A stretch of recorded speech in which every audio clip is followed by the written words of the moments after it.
आदाब नाज़रीन, आप देख रहे हैं गुलिस्तान न्यूज़। 2:30 बज चुके हैं। उर्दू खबरनामा लेकर मैं आपका मेज़बान को और कुछ आपकी खिदमत में हाजिर। तफसीलात से पहले नजर डालते हैं सुर्खियों पर।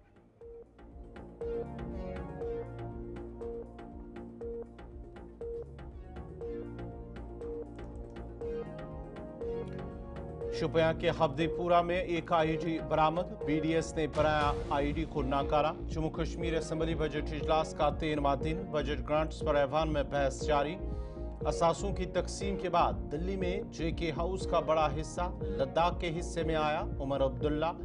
फायर एंड इमरजेंसी की असामियों के उम्मीदवारों का जम्मू में एहतजाज। और गजा की पट्टी में इजरायली फिजाई हमले में बच्चों समेत 342 फलस्तीनी जाम बहक, 100 से जायद जख्मी।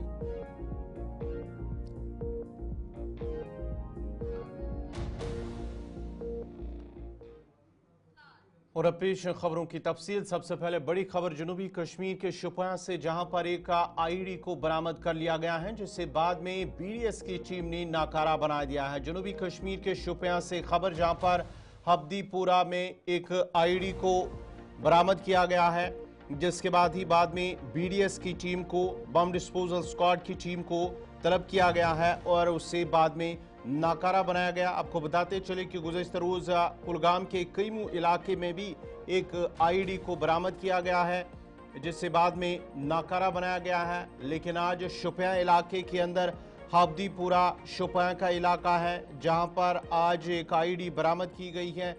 फोर्सेस की जानिब से एक आईडी को डिटेक्ट किया है, जिसके बाद ही BDS की टीम को बुलाया गया है और BDS की टीम ने इस आईडी को नाकारा बनाया। उसके साथ साथ ही आपको बताते चले कि गुज़श्ता रोज कईमू के कुलगाम इलाके में भी फोर्सेस की जानिब से एक आईडी बरामद हुई है, जिससे बाद में नाकारा बनाया गया और एक बड़े हादसे को टाल दिया गया है। और आज भी हब्दीपुरा शुपियां के इलाके में एक बड़े हादसे को टाल दिया गया है। मज़ीद तफसीलात दे रहे हैं शुपियां से इरशाद अहमद।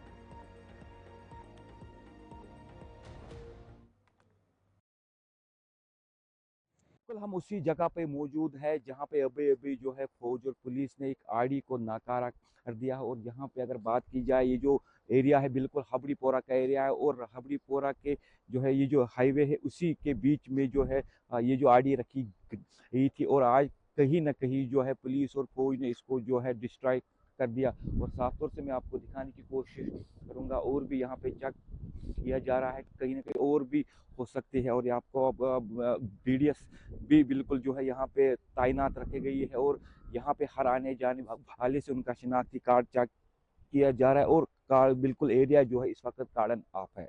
शाहिद शाद, गुलिस्तान न्यूज़, शुक्रिया। जम्मू कश्मीर बजट इजलास का आज 13वां दिन है और असम्बली सेक्रेटरीट के मुताबिक आज 34 सवालों के जवाब देने थे। ताम वक्फे सवालात के दौरान सिर्फ चंद मेंबरान के सवालों के जवाब दिए गए। आज जिन मेंबरान के सवालात जेर बहस आए, उनमें मेंबर असम्बली कंगर मियां मेहर अली, रणबीर सिंह पठानिया, चौधरी मोहम्मद अकरम, डॉक्टर सज्जाद शफी, सुरजीत सिंह सलातिया, इरफान हफीज लोन, पवन कुमार गुप्ता, मोहम्मद यूसुफ तारिगामी, एहसान अहमद परदेसी शामिल है। मेंबर असम्बली कंगर मेहर अली ने हुकूमत से सवाल किया था कि साल 2024-25 में नाबार्ड के एहतमाम से जो प्रोजेक्ट बनाए गए थे उसमें पेश रफ्त क्या है। जवाब में हुकूमत ने कहा था कि हल्के इंतखाब कंगर में साल 2024-25 में कोई भी सड़क या पुल नाबार्ड के तहत मंजूर नहीं हुआ। मुस्तकबिल में कंगन के लिए खुसूसी तवज्जो दी जाएगी। रणबीर सिंह पठानिया ने ई ऑफिस को लेकर सवाल पूछे थे, जिसके जवाब में वजीर मौसूफ ने कहा कि Jammu Kashmir e governance agency को ई ऑफिस का काम सौंप दिया गया और e office application national informatics centre ने बनाई है और इस पर कुल मिलाकर लागत का तखमीना 4,96,73,878 करोड़ रुपए है।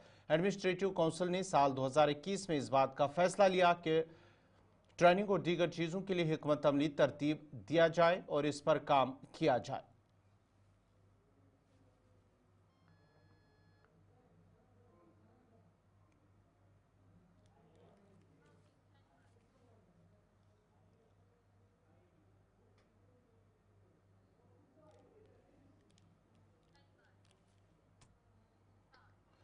रुकने असम्बली मोहम्मद यूसुफ तारिगामी ने भी असम्बली में कई मामलात हुकूमत के सामने रखे। गुलिस्तान न्यूज़ नुमाइंदा शिल्पा शर्मा से बात करते हुए मोहम्मद यूसुफ तारिगामी ने कहा कि स्कूल एजुकेशन के निज़ाम के बारे में कुछ सवाल हुकूमत से पूछे।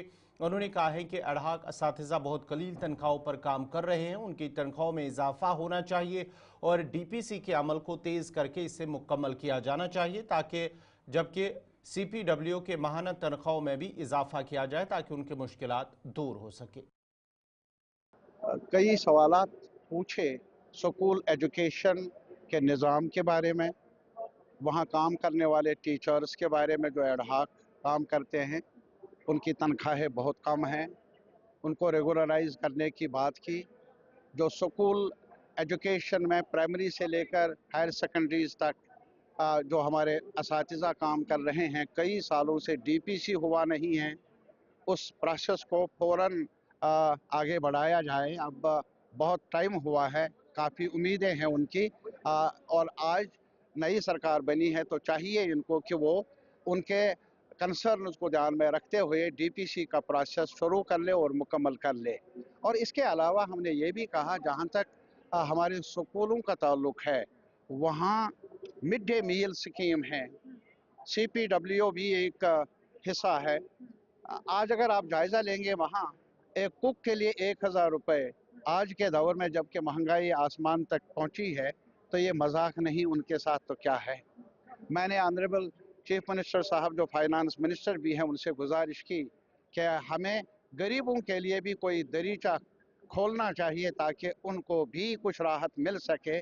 और इसके अलावा मैंने ये भी कहा कि जहाँ तक हमारे एजुकेशन का ताल्लुक़ है, प्राइवेट एजुकेशन, गो कि मैं नहीं चाहूँगा कि प्राइवेट एजुकेशन को मार्केटाइज किया जाए, कमर्शलाइज किया जाए, लेकिन फिर भी स्कूल जारी है और 5वीं जमात के 8वीं 10वीं हायर एजुकेशन में भी, लेकिन उनका जो सिलेबस एक जैसा होना चाहिए, उसकी देख रेख होनी चाहिए।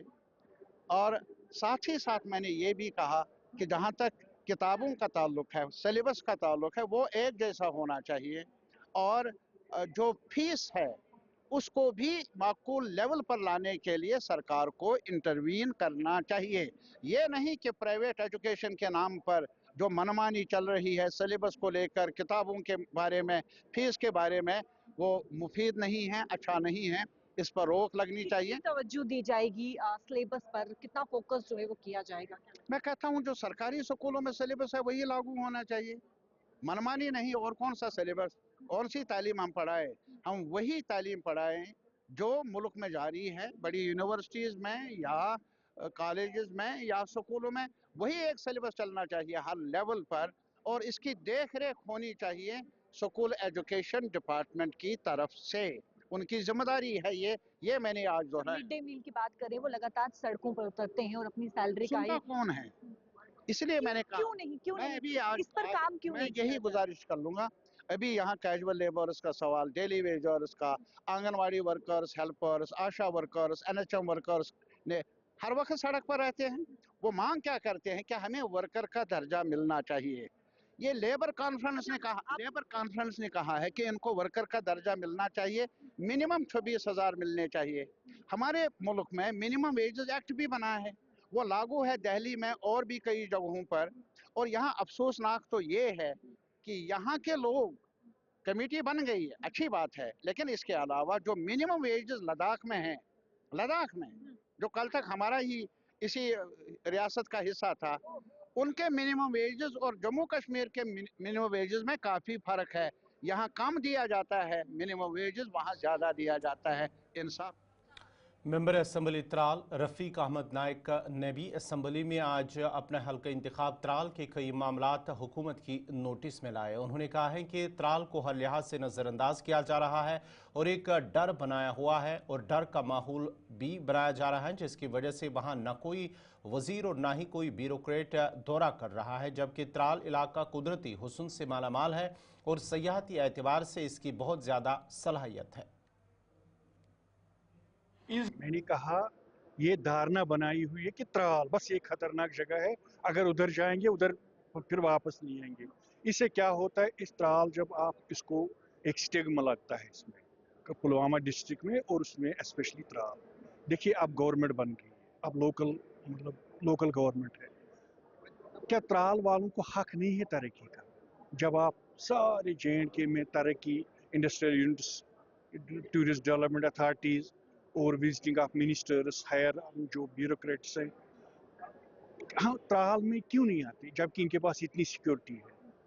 अगर माने एक फर्ज करें 1 मिनट के लिए, मानिए वहाँ हालात ठीक नहीं है, लेकिन जब वहाँ पुलिस ऑफिसर्स आ सकते हैं, फौज के ऑफिसर्स आ सकते हैं, ब्यूरोक्रेट या कोई सेक्रेटरी से कोई बड़ा ऑफिसर या कोई मिनिस्टर, वो क्यों नहीं आ सकते जबकि उनके पास भी प्रोटेक्शन है?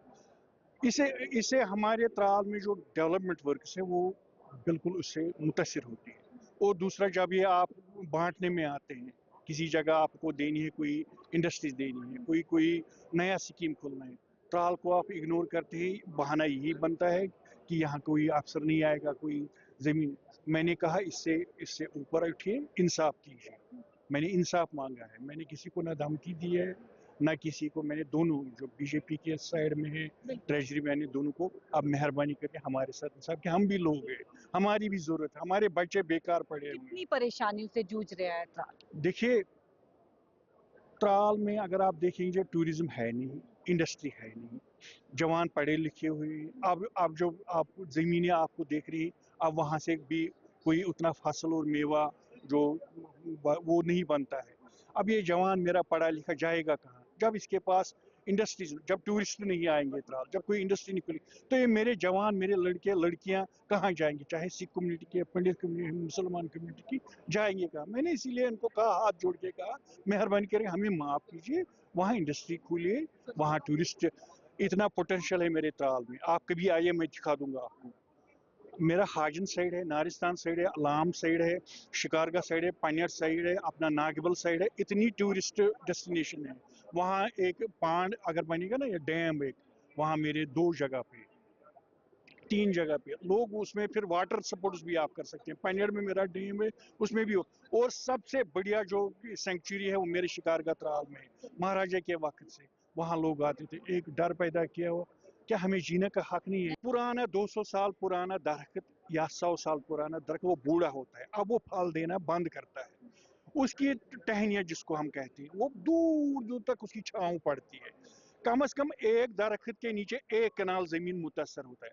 ना ऊपर अखरोट बनता है, ना नीचे, ना दरख्त के नीचे ना धान बन सकती है, ना मक्की बन सकती है, ना राजमा, ना कोई सब्जी बन सकती है। मैंने कहा कि मेहरबानी करके एक इसमें रिविजिट कीजिए, सर्वे कीजिए, जितने भी ये बूढ़े दरख्त हैं जो अब डेड हो गए कुछ, उनको काट दीजिए। अब एक किसान, मैं मान लो मैं किसान, मैं मुझे दरखास्त, इसका प्रोसीजर बना कि आपने पहले दरखास्त देना है अपने रेवेन्यू ऑफिसर के पास। मैं गया रेवेन्यू ऑफिसर के पास। असेंबली में सवाल पूछे न दिए जाने पर रुकने असेंबली RS पठानिया ने कहा है कि अगरचे एहतजाजन बाद में उन्होंने वॉकआउट भी किया है, जिसके बाद उन्होंने गुलिस्तान न्यूज़ से बात करते हुए कहा है कि उन्हें सवाल पूछने के लिए वक्त नहीं दिया जा रहा है। 20 सवाल अलाउड हैं एक विधायक को, 10 स्टार्ट और 10 अनस्टार्ट। 7 दिन का सत्र रह गया है और मेरे 19 सवाल अभी पेंडिंग है। पहला सवाल मेरा लगाया गया और पहले ही इस सत्र का मेरा पहला क्वेश्चन है, और पहले ही क्वेश्चन में व्यू बनाया गया है कि आपको सवाल नहीं पुट करना जाएगा। हालांकि दूसरा सवाल पुट होने से पहले मैं आ गया था, ये नहीं कि दूसरा सवाल मेरे बाद वाला सवाल चल पड़ा था, लेकिन मैं वहाँ था। और अब एक ऐसा व्यू एक नेगेटिव, एक नकारात्मक व्यू दिया गया। स्पीकर महोदय अपनी शपथ और अपनी गद्दी की गरिमा की अवमानना कर रहे हैं, यही हमारा आरोप है। आपका जो समय था वो पहले समय था और आप लेट आए।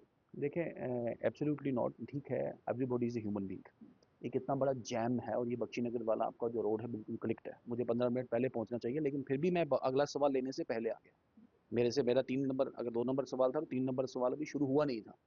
अब चूंकि जब उन्होंने नाम लिया तब मैं गेट पे था, मैं भाग के जब तक सीट पे पहुंच, वो कहते अब मैंने तीसरा नंबर ले लिया। तो ये नकारात्मक कंस्ट्रक्शन, मैंने अपना विरोध जताया है। तो आप शांतिपूर्वक भी कहीं ना कहीं समय जो है वो मांग सकते थे। मांगा मैंने, समय नहीं दिया गया, इसीलिए बाहर हैं।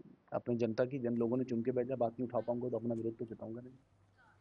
नागपुर में फिरका वाराना तशद्दुद पर रुकने असेंबली वहीद रहमान पर्रा ने कहा है कि मुल्क को मजहब के नाम पर तकसीम किया जा रहा है। उन्होंने कहा है कि जो मुल्क में हो रहा है वो मुल्क के लिए नुकसानदेह है। उन्होंने मजीद कहा कि मुल्क में नफरत फैलाकर तकसीम की सियासत की जा रही है।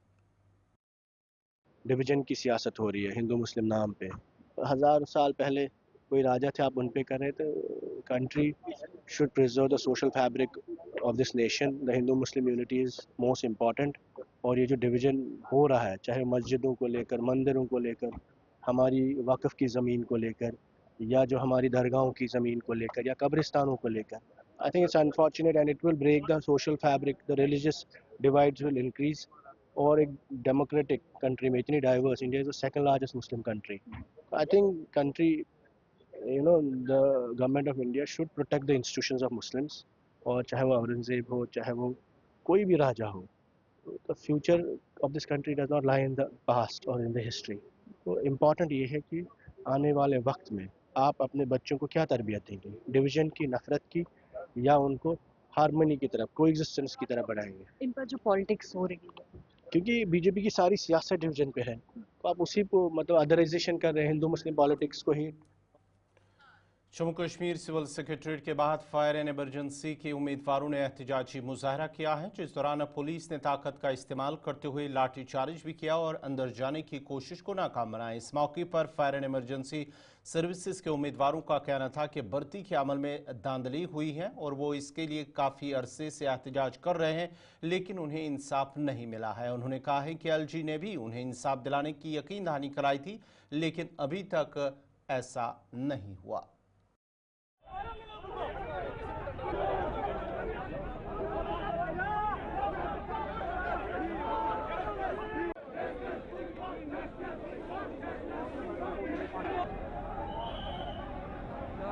हमने 2013 में एक इंटरव्यू दे दिया, फिर इसको स्कैम कर दिया, फिर इसके बाद हमने दूसरा एग्जाम 2018 में दे दिया।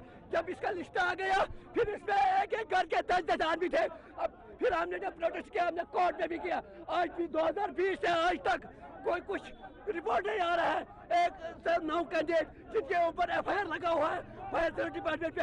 एज पर रूल में बताता हूँ, जो गवर्नमेंट का जो रूल है, इन 109 आदमी का जो वो तनख्वाह है वो वापस करना चाहे, मगर कोई रिपोर्ट नहीं आ रहा है। आप मुझे बताइए, अगर हमने NC सरकार को वोट दिया है, क्या NC सरकार हम इन MLA क्योंकि हम बात नहीं कहना चाहते हैं, हम अपना हक, हम अपना बात करना चाहते हैं चीफ मिनिस्टर उमरुल्लाह के साथ। आप मुझे बताइए, LG साहब क्यों हमसे डरता है, पुलिस को आगे करता है? हमने कौन सा डाका डाला, हमने कौन सा चोरी की, उन्हें पुलिस को आगे किया क्यों? क्या हम जम्मू कश्मीर के रहने वाले नहीं है? क्या हम जम्मू कश्मीर के रहने वाले नहीं है? हम जहाँ हम मरने और मिटने के लिए तैयार है। देखिए सर, मेरा नाम है निसार अहमद। जो यहाँ पे आज आप जम्मू सेक्रेटरीट के अंदर ये बाहर ये भीड़ देख रहे हैं, ये पूरे जम्मू कश्मीर के युवा है। ये fire and emergency agreed aspirants, पिछले 10 सालों से हम इनसे इंसाफ मांग रहे हैं। LG मनोज सिन्हा साहब ने मेरे साथ वादा किया जम्मू राजभवन के अंदर, उसने कहा कि आपके साथ जस्टिस होगा।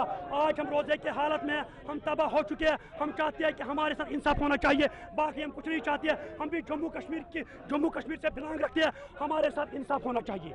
अगर देखिए अगर LG मनोज सिन्हा साहब ने मुझे राजभवन बुलाया, उसने मुझे कहा कि आपके साथ जस्टिस होगा, लेकिन अनफॉर्चुनेटली हमारे साथ नाइंसाफी हो रही है।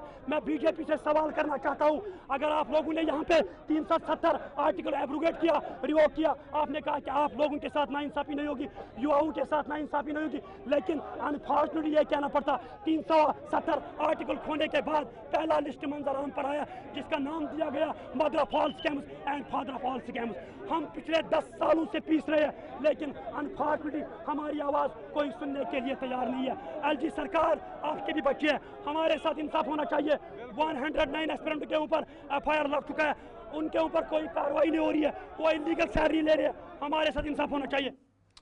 मेडिकल कॉलेज राजौरी में आज सुबह की कोहलनाक वारदात में इमारत को नुकसान पहुंचा है, ताहम कोई जानी नुकसान नहीं हुआ है। आज सुबह मेडिकल कॉलेज में अचानक आग नमूदार हुई, जिसके बाद अस्पताल में जेर इलाज मरीजों को वार्डों से बहिफाजत बाहर निकाला गया है, जबकि आग की इतला मिलते ही फायर सर्विस अमला मौके पर पहुंच गया और काफ़ी मशक्कत के बाद आग पर काबू पा लिया है। ताहम आग की वारदात में इमारत को जुज़वी नुकसान पहुंचा है। उधर डिप्टी कमिश्नर राजौरी ने भी मौके का दौरा करते हुए मौके पर जायजा लिया है और उन्होंने कहा है कि OPD के बेसमेंट से आग सुबह 9:30 बजे नमूदार हुई, जिसके बाद ही फायर सर्विस अमले को इतला दी गई है और बरवकत आग पर काबू पा लिया गया, जबकि कोई जानी नुकसान नहीं हुआ है और अस्पताल की सरगर्मियां दोबारा से बहाल कर दी गई है।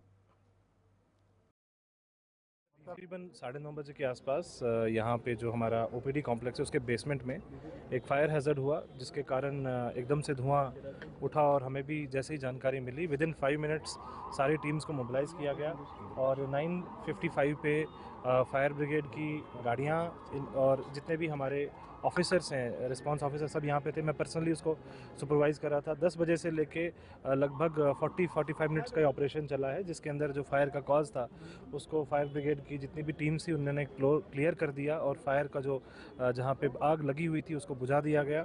जितने भी यहाँ पे अटेंडेंट्स, पेशेंट्स थे और हमारी नर्सेज और स्टाफ था, वो जहाँ जहाँ भी थे फ्लोर्स पे, डिफरेंट फ्लोर्स पे, उन सभी को रेस्क्यू किया गया, उन सभी को वापस जो है वो बाहर निकाला गया।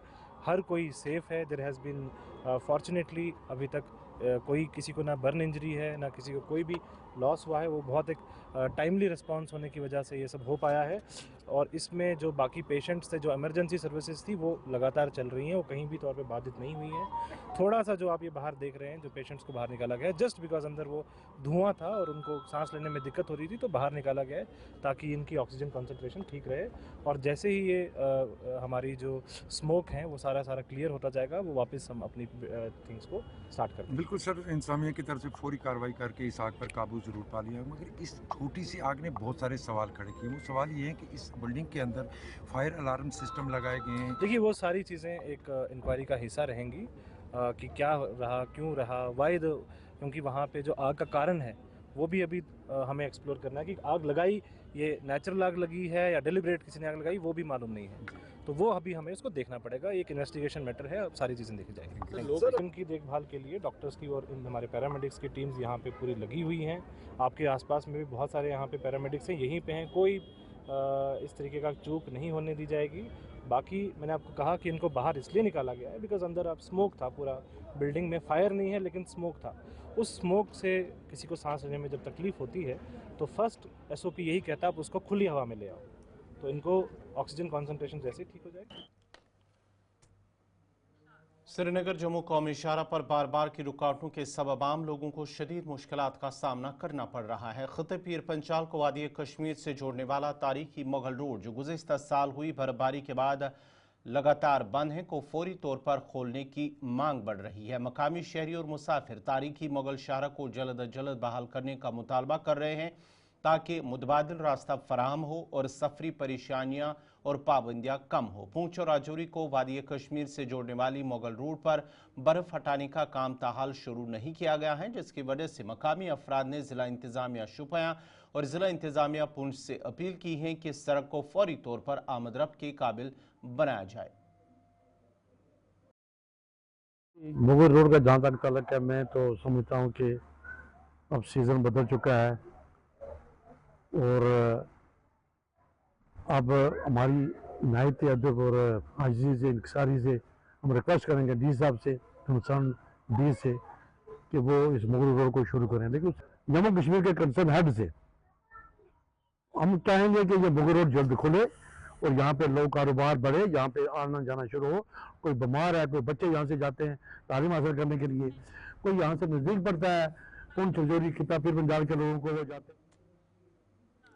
नाज़रीन, इसी के साथ ही उर्दू खबरनामा इख्तिताम पज़ीर हुआ चाहता है। अपने मेज़बान गौहर कुछी को इजाज़त दीजिए। अल्लाह हाफ़िज़।